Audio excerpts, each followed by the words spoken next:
Welcome. Quote Me on That podcast is an initiative of Quote This Woman Plus.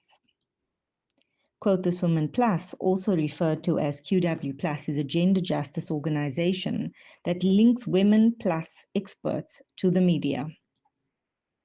Quote Me on That introduces our women plus experts to the world. Welcome to Quote Me on That, and today we're in conversation with Melinda Swift, the Operations and Partnerships Manager at Gauteng City Region Observatory, and a fierce champion for systems that work for everyone. We are talking about inclusive cities. We're talking about probably leadership and just what it is that you can find within her organization and how she works within her space. And then also parenting a transgender child and what that has taught her about justice, power, pride, and inclusivity. Welcome, Melinda. Rene, hello. It is so lovely to have you here. I think we had a little bit of a chat before this, and I was very, very intrigued by it. So I really am so excited to be able to share this with our listeners. I would like to kick off with your position and where you're working. So if you could tell us a little bit more about Gauteng City Region Observatory, what it's about, what do you do there, and why do you keep showing up? Fantastic. Thank you so much. So I am really privileged to work for the Gauteng City Region Observatory. It's a really unique organization, not just in South Africa, but internationally. We are a research institute, put simply, an independent research institute that is made up of 4 key partners in an association, and that is the Gauteng Provincial Government, the University of Johannesburg, the University of the Witwatersrand, and the South African Local Government Association. So the whole idea was to set up this partnership organization that would do independent research on this concept of the Gauteng City region. And it is essentially geographically the Gauteng provincial government, but of course there's all sorts of interlinkages to other geographic spaces on the periphery of Gauteng and a little bit further. And the whole concept is about how do we understand our challenges and our opportunities, spatially and otherwise, within this Gauteng City region in ways where we don't compete with each other. We don't have the city of Joburg competing with the city of Tshwane in negative ways, but rather in building on each other's strengths. Now, it sounds like such an obvious thing, but we know it's quite difficult to do. It's really quite difficult. And so the Gauteng City Region Observatory, and I might tell you, we are hosted at Wits University. So our offices are at the University of the Witwatersrand. The University of Johannesburg also made contributions. So, for example, they fund 2 postdoc research fellows who are always amazingly interesting and capable researchers. And then the Gauteng provincial government pays us an annual grant. So they put their money where their mouth is.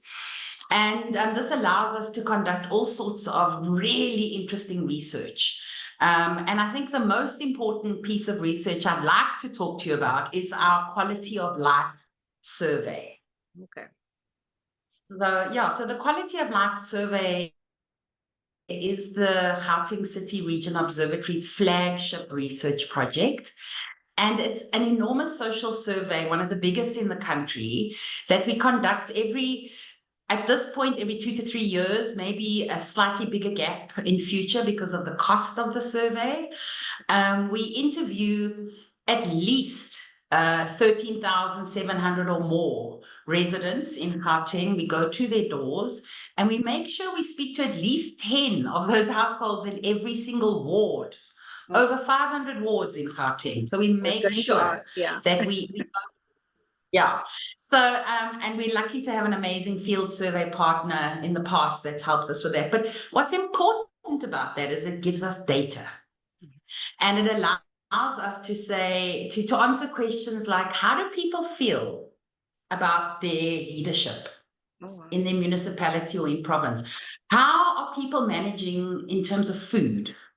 Are they managing to see doctors? How do they feel about their education?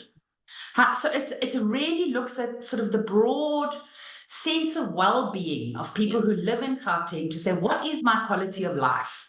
And, you know, when we pull it together, it allows us to not only compare between geographic regions or metros in Gauteng, but it also allows us to compare backwards over time. So we launched the results of our 7th iteration of the Quality of Life Survey last year. So that's 7 surveys, and you can then start developing an index. So our amazing researchers in the GCRO have developed an index to say, how is the quality of life of Gautengers? Is it improving? Is it decreasing? And I think we all know what the answer to that is at the moment. But it allows us to benchmark and to see where we really are progressing, which is pretty important around things like service delivery and so on. Yeah, so that's just the high level. And I really encourage people to pop on our website and go and read it. Yeah. Thank you for that. And then about your role. So how does your role fit into all of this? I mean, it sounds amazing what you're explaining. I wish every city would kind of have that, or every province would have that. And just for listeners that are not within South Africa to understand that Gauteng is one of the provinces within South Africa. So yes, please, your role, how does it feed into the organization? Okay, so my role is as an operations and partnership manager. I think all organizations, depending on their size, have somebody or a number of people that play this role. And it's basically, we joke about, if you say you're an operations person, what it means is everybody else in the organization took out everything they didn't want to do as a job and created this job description. The upside is I love doing operations. There's nothing more delightful than being the behind person, the backroom person that's making sure the systems are in place, making sure that there's support, making sure that every time there's a little problem or challenge that we are there to try and help solve it. And those are really the key things that we do in operations. And I'm really lucky to have a great team. You know, we do contracts for our researchers, and then we also do all the communications. So we have a great events team, and our effort is to try and improve getting this information out there. Yeah, for better decision making. And I think, you know, Rene, you and I chatted before we started recording about how important it is to feed research into policy, you know, that sort of evidence-based policy making. And that's really where the GCRO stands. And so, you know, it's not just enough to do exceptionally verifiable research. One has to then get that research into the hands of decision makers and policy makers and opinion makers.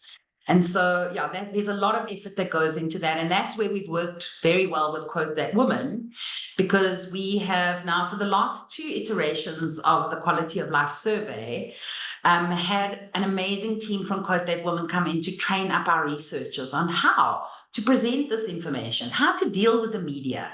Because, you know, you can be an absolute genius at research, and the minute the cameras are on you, you've got nothing to say. It's terrifying. Yeah. So these are all the things we do to support our researchers. Yeah. Fantastic. So now, since you brought Quote This Woman into it, and you know that it's a gender justice organization, I'm wanting to ask the work that you do in your space, and whether it be even professionally and personally, how does that fit into, you know, where does gender fit into that, or gender diversity fit into that? And looking at whether the city is, the systems that are there kind of aid gender equity or not, you know? Does any research or any work that you do fit into that? You know, a lot of our research is determined by the interests and the expertise of the researchers that we have on staff. And we in the past have had some really fundamentally important research done around issues like the safety of women in public transport. We've had some really interesting research done between here in Gauteng and the greater Maputo region, for example, on these kinds of matters, on the gender impact, the impact on women in terms of public transport, in terms of hours of work, in terms of getting from home to work, to children, to health services, so on and so forth. So some very interesting and important work. I think what's most important is that there's a lot said about mainstreaming gender and what have you, and I think that we've moved on. And one just assumes that it will always be considered. But it turns out that we do have to keep reminding ourselves. And especially if you're working on issues like, for example, governance in Africa. Yeah. We can't assume that other countries have got the same kind of constitutional democracy and inclusion, equity and diversity kind of approaches that we do. So I think that it is a constantly important issue that keeps getting raised. And what is quite useful about our organization is that, particularly in leadership, our executive director, for example, comes from that tradition of pursuing equity, equality in every sphere. So it is very much stamped on our identity as an organization, which is why it's comfortable to work here, because we have uncomfortable conversations, which is really important. I also think it's important to note that definitely we put a lot of emphasis, particularly into growing women researchers. And so there has been an entire program to particularly support not just women, but also Black researchers in attaining their PhDs, which is not an easy thing to do. So, so that's kind of where, as an organization, we put our money, is in growing that expertise and in expecting that we will lose those amazing people. But that's the point, is to just keep growing that timber. Yeah. So, so that's the one side, definitely. And then on the other hand, gender is not just about women, obviously, as we know. And so, when we speak about women, let's speak about women. And then when we speak about gender, that's an entirely different conversation. And one of the really important pieces of work that have been done in the last few years was by a very young researcher in the GCRO, who I might tell you has been snapped up to do a fully funded PhD in Bristol in the UK, because he is just so smart. And his PhD will be on the inclusion of gender identity and sexual orientation in the census. Because you may or may not know, but the South African census doesn't count people with different gender identities or sexual orientations. So of course, if you're not counted, you don't count. Yes. And so we did quite a lot of work in raising this issue, and then having some very productive conversations, because our colleagues that we work with in Stats SA, that's South Africa's census taking organization, they agree. I mean, there's no dispute. It's just how and what will it cost and how do we make this happen? So, those kinds of transformative actions, I think, will have a major knock-on effect going forward. And it's really exciting to see, particularly just one young person say, I'm not accepting this. I'm going to push this. And then he's also done extraordinary work on using that quality of life data to say, what is the quality of life of LGBTQ young people in Gauteng? Okay. How do we sort that out? How do we? So, there's really important work happening on that front. That's amazing. So with your quality of life survey, you then include gender diverse communities or individuals. Yes, so we tried it out. And so, the researchers in the GCRO collaborated with other researchers at different universities and what have you, and asked the question, how do you ask these questions in useful ways?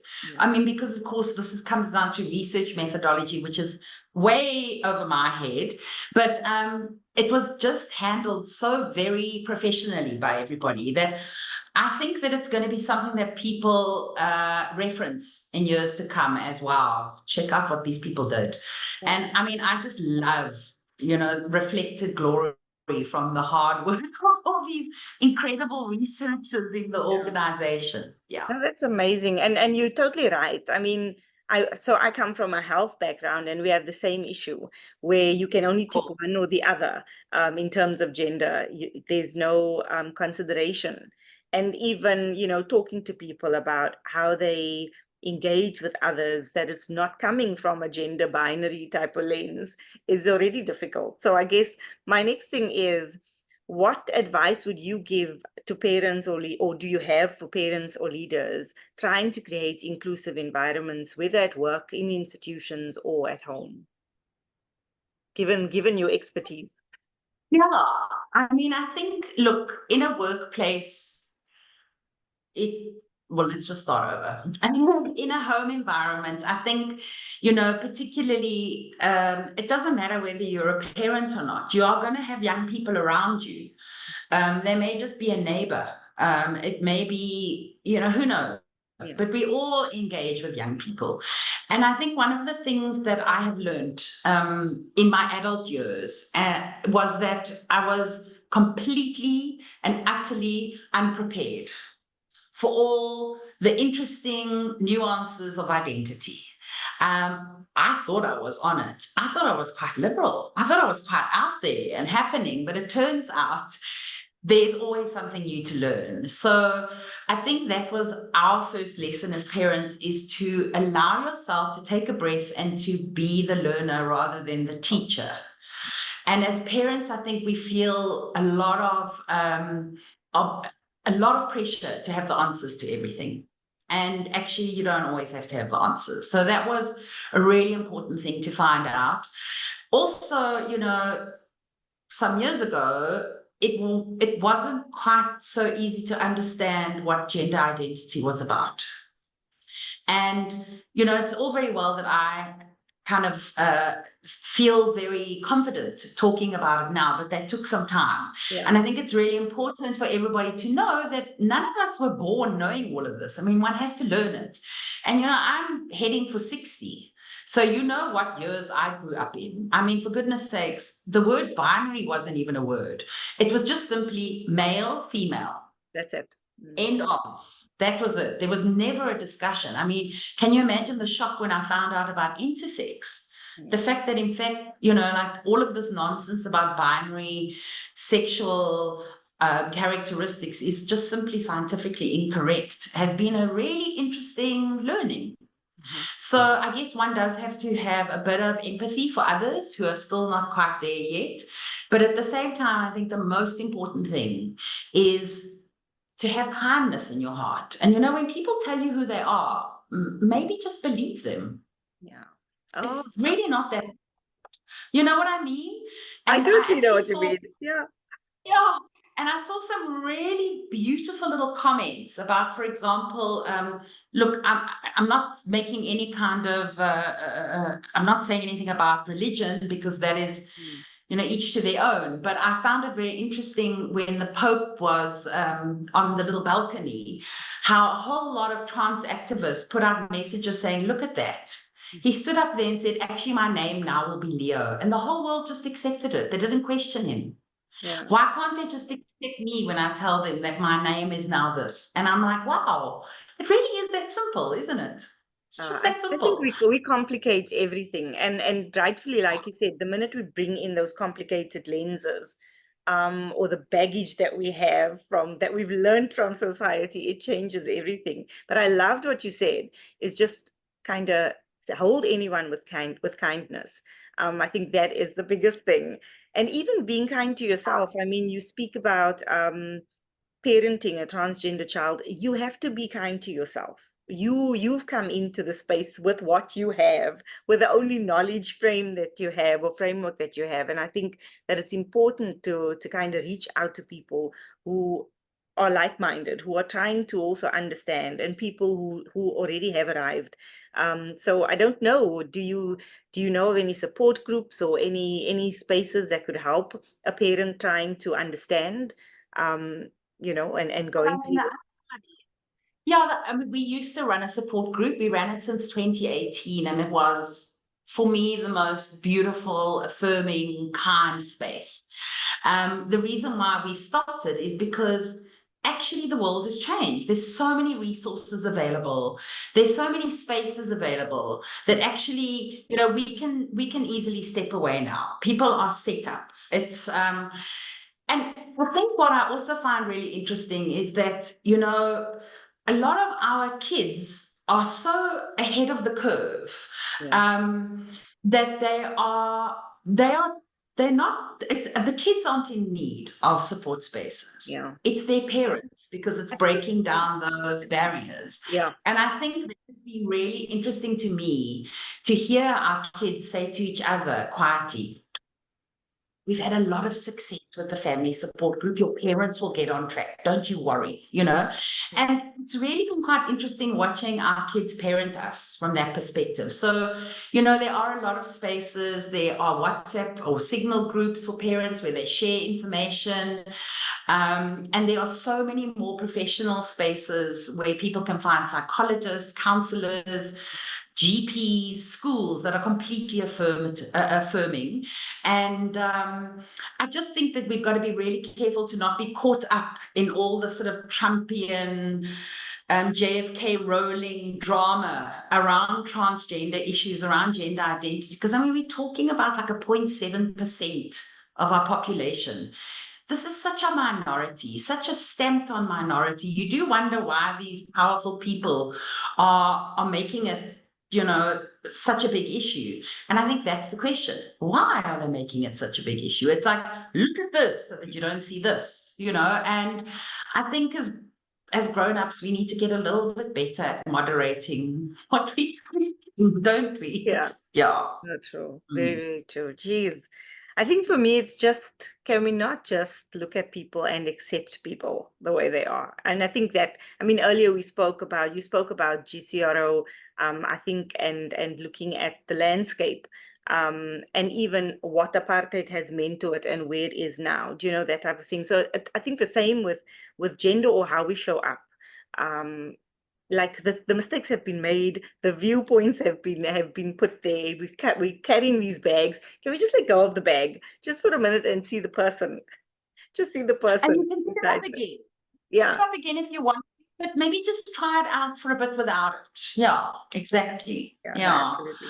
Look, it's been an amazing thing for me. And one of the things that I found so interesting is I had a long chat with a bishop of the Methodist Church, Bishop Faith.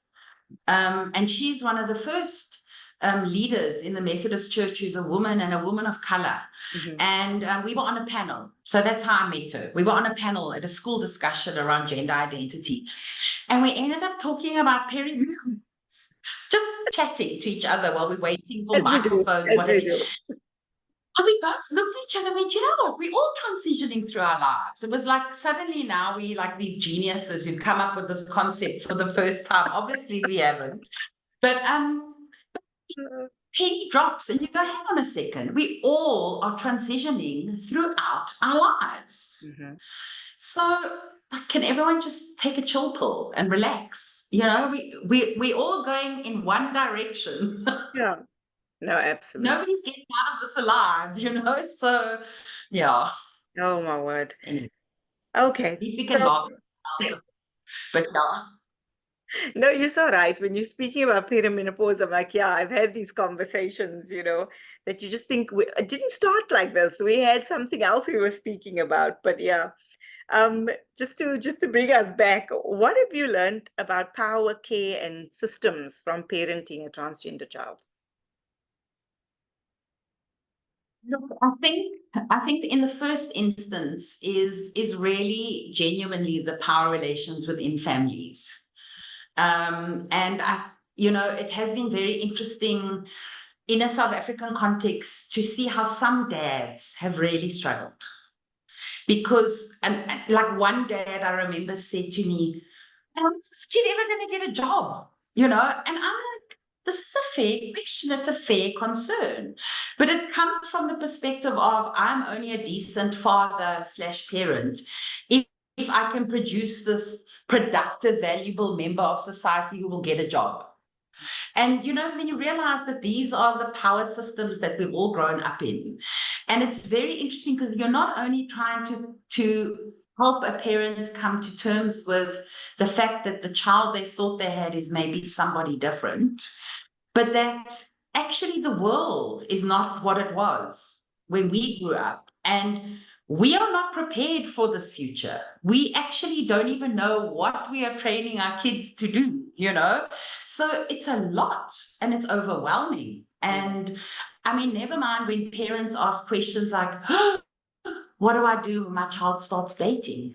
I mean, how do I know how to protect my child from unsafe sex? Yeah.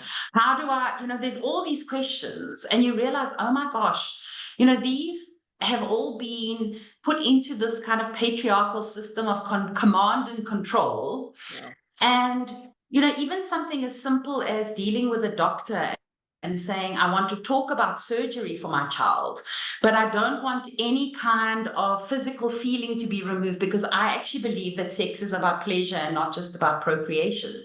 I mean, you get into that level of very complex and difficult conversations. So, that's been interesting to me. What's also been interesting to me is that we defer to people in our communities who are psychologists and psychiatrists and doctors, but they're also still learning, So when I realized this, because I went to them for help and they couldn't help me. So I had to do my own work and then come to them to help them. And that was both a little bit frightening when you realize you are really on your own, but also quite empowering when you realize, hang on a second, I'm not lining up with the bullies against my child. I'm lining up with the allies. And if I have to create allies, that is what I will do, because I am a parent. And so that has been very empowering to watch other parents around me say, hang on a second, this is not the world I will allow my child to grow up in. And I think that is very powerful. And, there have been such interesting little snippets of things out there. So Cole Collison, for example, an amazing filmmaker, an incredible journalist, he a few years ago did a 22-minute little documentary called The Unexceptional Parent. Okay. And all he did was go around South Africa and interview for a few seconds all these very different families who have gender diverse children and say, how do you feel about being a parent of a trans child or a non-binary child? And it is the most powerful little film you will ever watch. I think that something like that is so transformational, and it's all homegrown. Yeah. Oh, that's amazing. That is really amazing. And thank you for sharing that. I mean, I can totally understand what you're saying. You're walking into a place for help and you are the one having to now, go and get equipped yourself to be able to empower and to share. And I think that's amazing. Imagine, I emailed the Director General in the Department of Basic Education, a national Department of Education, to say, my child has just started high school. It is not working out for us. We need help. What are your inclusion policies? And the response I got was, oh gosh, thanks for raising it. We've been meaning to get to this, but we don't know how to do it. Can you help us? Oh, wow. But I hope you got involved. Please tell me you got involved. Well, what we did, we did get involved, obviously, and we started it's called a social inclusion in education working group, go figure, because the Department of Education said, please don't use any LGBTQ gender language. Okay. Because then it'll be shut down. So this committee has been established in 2018. It's amazing. It's a working group. It involves all the major NGOs, Human Rights Commission. It involves some parents. We finally got provinces to send their education people. And what's very powerful is that this is a place where children can complain to. So we've had complaints where kids have been severely abused in school because of their gender identity. And they write and they say help. And they help. So, it might not have a policy, it might not have an endorsement from the minister, but it's helping kids. Wow. So we keep at it. Yeah. That is incredible. That is really incredible. And we actually had another guest on the show that's working in schools in Soweto, mind you, around gender diverse communities or children and their experience in school. So the bullying, the harassment, the how they fit into the system, and the fact that they still don't. So hearing you speak about this has just reminded me of that. So really, I hope you asked about institutional things, and I think the one thing that I always find so interesting is that surely as South Africans, we know we can change things. We can even change really, really hard, complicated things like apartheid. We can change it. So why do we now sit back and go, oh, there's nothing I can do? There's always something to be done. And, like, I spoke to the Department of Education people and I said, why are we forced to either be a girl or a boy at school? And they were like, well, that's because those are the only columns on our spreadsheets. I said, can you add a column? They were like, yeah, sure. Oh, wow. But we just have to have it signed off by a head of department or something. So, that could literally change a child's life. How long does it take to get something signed off, like an extra column? Because this is what we've got in health as well. So it's the same boat. Exactly. Yeah. Yeah. But it's something so powerful because it means I am seen, I am counted as the person I am, despite whatever, in the skin. I'm comfortable in my skin because I am who I am. And something as simple as that, me having to conform to, it's the same as if you had to go to racial issues. I mean, if people had to tick, and people still do tick, but you get a lot of people who tell you they don't tick because they don't feel they want to tick a box. So it's the same with gender. People feel, keep doing that. It's so silly. Yeah. But this is the world and we I live mean, in. the thing is, all these issues around transgender identity, which could be so rich, so beautiful, could add to such a deeper understanding of the world. And I mean, particularly schools that embrace inclusion have really found, I mean, if you include the most minority of person, everybody benefits. We know this. We all benefit. And to have this whole question be boiled down to what toilet you use is so undignified. It's so infuriating. And, in schools, one of the biggest issues that we dealt with was children who've learned to not drink or eat for a whole day, to hold bladders for a whole day, who end up having the most unbelievable infections because they just don't want to deal with the discrimination around toilet use. And you're kind of like, dudes, in your house, do you have male and female toilets? Don't be silly, man. Come on, people go there to just use the bathroom. It's not a political statement. Like, calm down, Yeah. But it's so true because you're just getting me started on just the violation of it all, right? I mean, that is like a basic human right. Like for me to be able to use the toilet, whether I'm male or female, or whether I don't agree with either one of those signages. And it's sometimes as simple as just changing the sign. And of course, you do have parents that would have a view on a toilet that's for everyone. It would also bring up things. So I'm sure that's another whole conversation around the things that could happen in that toilet and whatever else. But here we're just talking about someone wanting to relieve themselves in a dignified manner and not be asked, why are you going into that bathroom? Well, exactly, Rene. And I mean, from all the years where we've done interventions in schools and dealt with complaints from kids, the only conclusion I can come to is that those parents, and it is mostly parents in those schools that cause such a ruckus about a child using a bathroom, it's not about gender identity. It's not about the safety of their children, because most people are able to understand all of this just with a simple explanation. So it's not about any of that. It's all about power and control. And, I've walked into spaces, I'm sure you have, I'm sure other people watching this know exactly what we're talking about, where you can almost touch that in the air, the need for power and control. And, I think I've reached a point in my life when I feel that I just walk out. I'm like, you know what? I don't need to be your punching bag on this issue. Like, dudes, good luck. I'm out of here. But it's complex, isn't it? No, absolutely. Otherwise, it would have been sorted by now.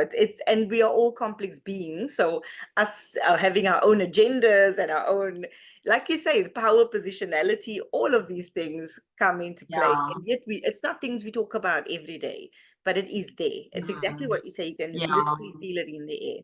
Absolutely. Yeah. Okay, so next, what brings you the most pride professionally and personally at this stage in your journey? I think two key things. The one is particularly because I'm sort of more advanced in my career working with younger people. And honestly, Rene, my gosh, I'm just overwhelmed at times with the abilities of like these young women that work in a team with me. I mean, I'm learning every day. They laugh at me sometimes because I'm like, just do that thing you do, you know? And it doesn't mean, you know, I mean, we're all with it. I'm not pretending to be some weak, useless human, but it blows my mind. So working with young people, there were some years back in the day when I used to think, you know, it's my job to train up and empower. You know what? My job is to have the back of and to clear the way for now. There's no need to train and whatever. I mean, we have the most capable, like, group of young people in this country. It actually also annoys me when older people talk about, oh, this generation and oh, that generation. I'm sure you hear it a lot, Rene. Yeah. It's like, come on, like these generations are astonishing compared to our generations. Let's just be clear. Yeah. So that's the one I love. And, you know, the sooner they get bigger jobs and leave, the happier I am, because that's what we want. We want people to expand and fly. Even though it's like, oh, start again, but I love it. And then the other thing I think that I really love is when we achieve something great. It could be getting a report in on time, running a major event, concluding a huge project. It feels really great to have been part of that team and to see that kind of project lead standing in the spotlight, smiling and having accolades thrown at them. It brings me incredible sense of accomplishment. I love that. Yeah. And it's an interesting thing whenever I've worked with someone who I have tension with. I'm like, why would you have tension with me when all I want to do is make you look good?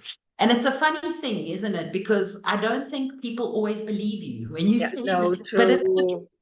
Yeah. I totally get you. I totally get you. It's like Yeah. you are in competition with someone, yet that's not your purpose.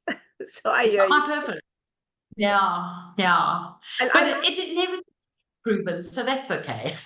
awesome. I love the Yeah. fact that you went from handing in a report on time, which is like seen as a very mundane task, to this amazing, oh, this person gets accolades on, for the work that they've done. So thank you for bringing us both ends of um, both a big and an everyday thing, and yeah, and just making that comparison, because sometimes we just want to look at the big things, and we just look Yeah. at pleasure or gratification from their big thing, but we don't realize that there are smaller little things that are actually as important. Like you've also shared about the forum that you're on, and the movements. It might not be huge movements. It might not be every single school in South Africa or Gauteng, but it's one school and it's one child, and that is important. That is important.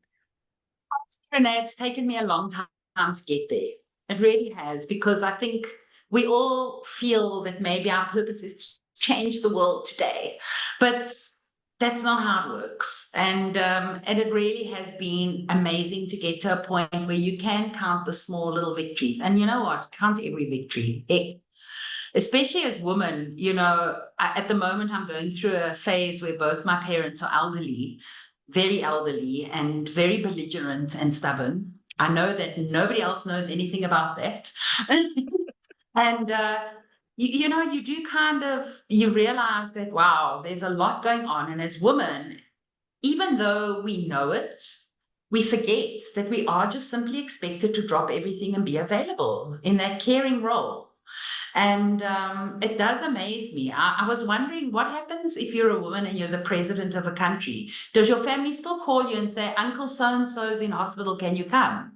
And the answer is yes, I'm sure, I'm certain. So, yeah, I think we all are still having to deal with those traditional roles. And I mean, we embrace them, but there we go. Yeah.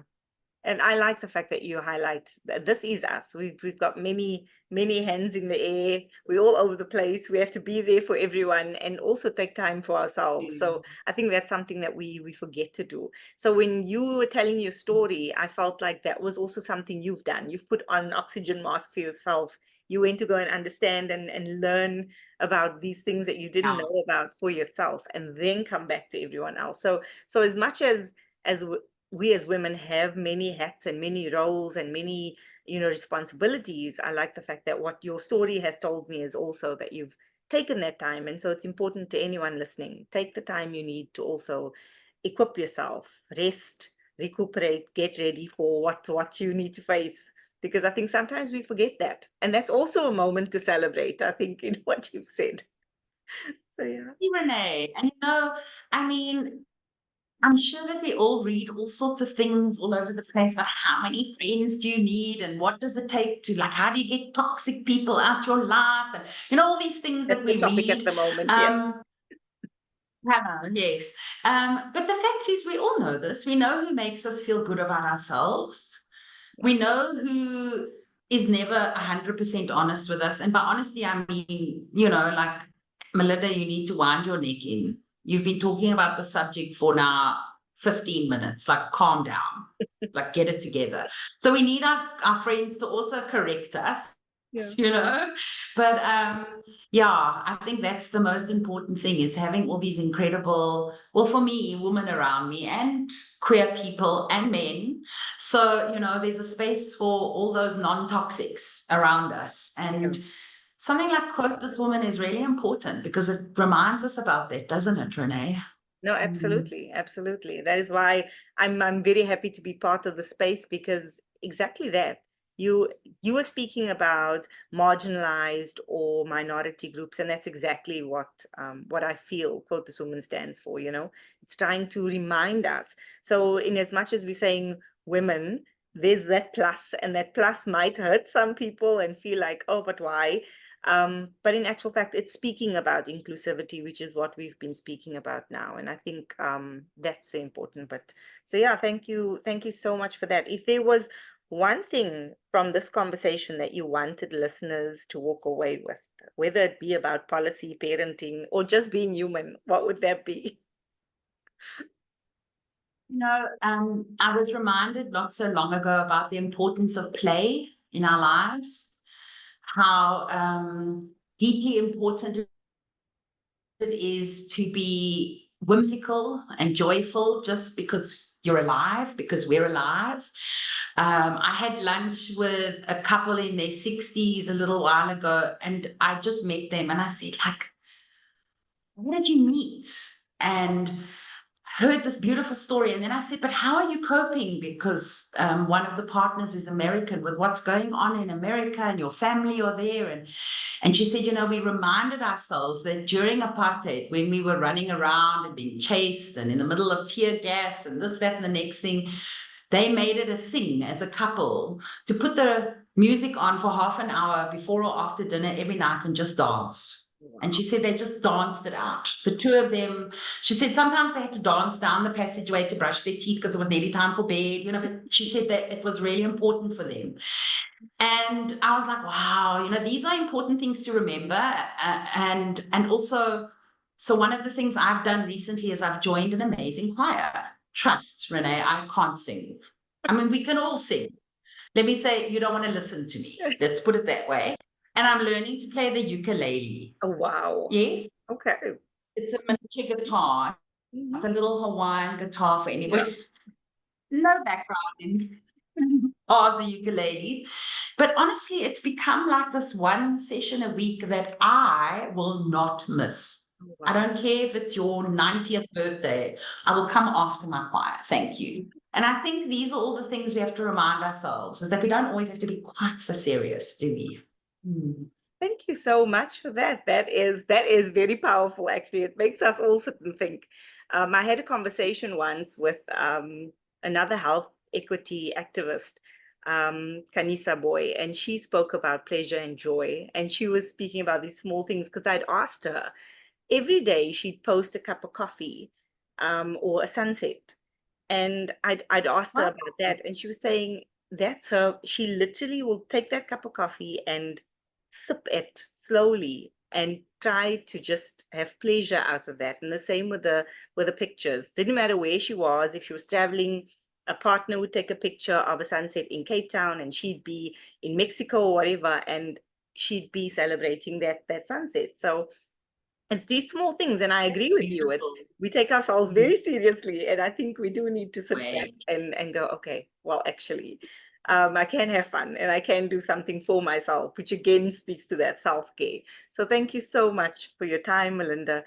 And to everyone listening, this was Melinda Swift reminding us that inclusive cities and inclusive families take time and work and patience, and you need to be kind to yourself. It happens through care, courage, and commitment. If this conversation moved you in any way, challenged you in any way, or gave you hope, please share it, subscribe, and leave us a review. And until the next time, keep quoting Women Plus.